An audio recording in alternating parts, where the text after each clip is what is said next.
If you want to get in contact with me, the best way to do it is on Instagram. If you just want to say what up, if you want to tell me you love my videos, you can tell me you hate my videos, but the best way to do that is on Instagram. Peace, y'all. Jonny Fastlane here. So, Cardi B pulls up on an internet troll ready to fight him, and Lil Pump gets bit by a snake. Plus, Meek Mill talks about building schools in Philadelphia. Let's talk hip-hop. It's 12:32. I'm right here. Where is the street? 46 and 8th? Waiting for you, honey. Because I don't see you. That shit probably old. Because you ain't here. Alright, so this type of thing happens in hip-hop all the time. Not an artist or a rapper pulling up on somebody, but the whole thing started from a song that Nicki Minaj has with this Hispanic artist named Carol G, right? The name of the song is called Tusa, right? And Nicki Minaj is on there literally like rapping in Spanish and everything like that. And people are like, okay, the feature is cool, but why would you pick Nicki Minaj to rap Spanish on a song, right? And whatever, right? So anyway, Nicki Minaj did the song. But the whole thing is that Cardi B was on Twitter, and a lot of Nicki Minaj fans, and you know how these barbs are, right? They will get at anybody who tries to throw shade at Nicki, right? And so Cardi B kind of was shading Nicki, basically saying that she passed on that song with Carol G, and so instead of them being able to get Cardi B, because Cardi B is actually Hispanic and knows Spanish, they went and got Nicki Minaj instead, right? And that is what happens all the time in hip-hop. You might have, you know, I don't know, DMX pass up on something that Redman would jump on, or whatever the case may be, right? So anyway, Cardi B was not having it, right? She was in New York, she was in Midtown on 46 and 8th, and as y'all could see, she was like, yo, pull up, I'm waiting. And she was literally in the car waiting for these dudes to pull up so that she could fight them, right? So they pull up too. And it's crazy because once they pull up, I don't see you, sweetie. I'm on the block, pull up, skirt, where you at? We're standing on the same corner at the same time. Literally, I mean, how can I be you know, we're at this corner. It's like you troll, I troll. We're fans. I'm not about trolling. I pull the fuck up. Wanna fight? Aww. Love you. Love you. Huh? Hold on. Huh? The fuck? alright, so clearly these dudes are barbs, right? And once they pull up, Cardi B is right there, and they don't want to fight with her. They don't want to beef with Cardi B. They're like, oh, Cardi B, we love you. We're fans of you too.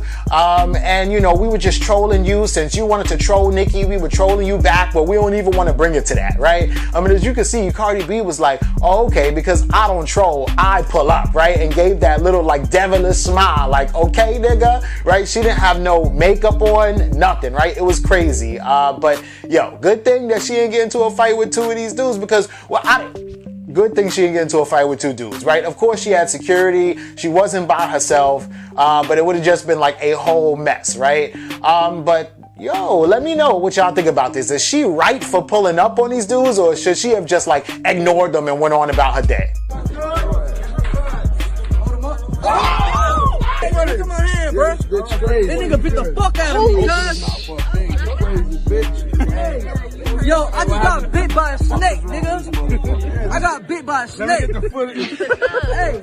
Alright, yo, so Lil Pump is on the set of his video shoot, right? And you know, I guess they trying to be exotic and shit. They got exotic animals, I mean, and it's not no crazy animal. It's not like he's there with like a tiger or nothing like that. Thank God, right? Because he grabs the snake. I guess he's about to do his verse, whatever. Looks like he's like sitting on a throne and all that stuff. And then the snake just bites him, and he's like, oh shit, right? He throws the snake and everything. He's like, I just got bit by a snake, nigga. That snake bit me, nigga. Like, it was funny as hell, right? But it's cool because Lil Pump actually like takes it in stride, and he's just kind of like laughing it off. But he was a little bloody, right? And there were like 2 holes on his hand where the blood was dripping out of, right?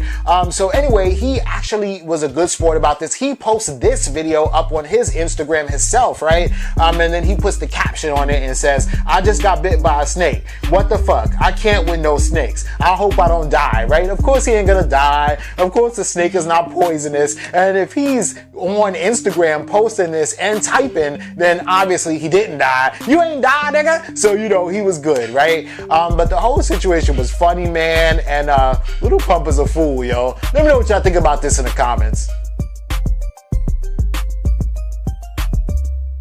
So I'm really feeling like this new Meek Mill, right? Because he goes on Instagram and he's on Twitter and he's like, since they got like 30 abandoned schools in Philly, can we buy one and build a super school in our neighborhood? I hang with a lot of billionaires that really care about education. All we need is one school to start, right? And this is fire, right? Because like, before Meek Mill, I mean, you know, he's from the streets, right? And of course you gotta grow up and grow into being like that grown ass man in your 30-somethings. But when he was in the 20-somethings, you know Meek Mill was on some bullshit, right? He was beefing with Drake, he was beefing with Cassidy, he was running around, he was doing all kind of crazy shit, right? But after, you know, getting arrested a few times, you know, getting rescued by Jay-Z and Roc Nation, coming out, and then he started like kind of like a Meek Mill rebrand, right? Where he even started dressing different, looking different, carrying himself different, coming out with songs called like Stay Woke, right? Talking about like police brutality, talking about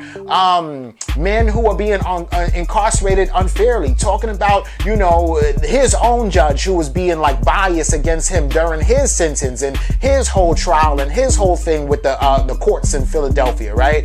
He saw how a lot of people and I think this is what really changed Meek, right? Because he saw how a lot of people in his neighborhood or from his city stood behind him, rallied behind him, how everybody kind of figured, yo, this ain't right. They're not treating Meek Mill fair at all, right?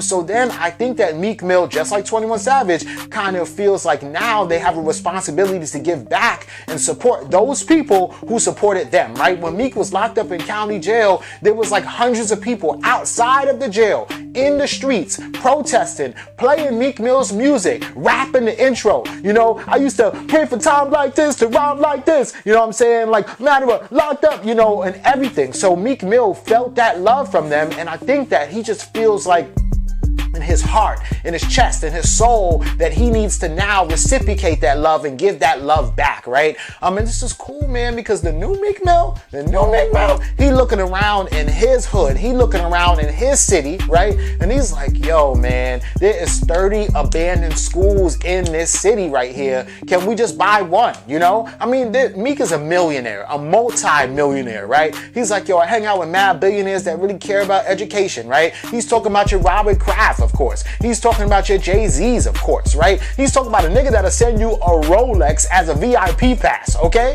So he's like, yo, can we invest our money and just build one super school? Let's just start with one school, right?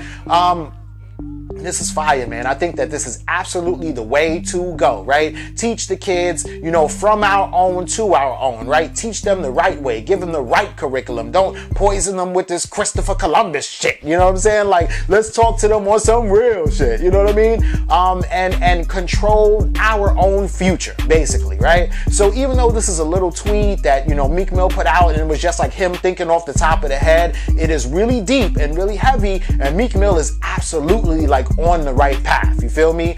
But let me know what y'all think about this and everything else in the comments down below. Don't forget to like, comment, share, subscribe. Make sure you hit that notification bell. Follow me at Jonny Fastlane on Instagram, and y'all already know what to do. Peace.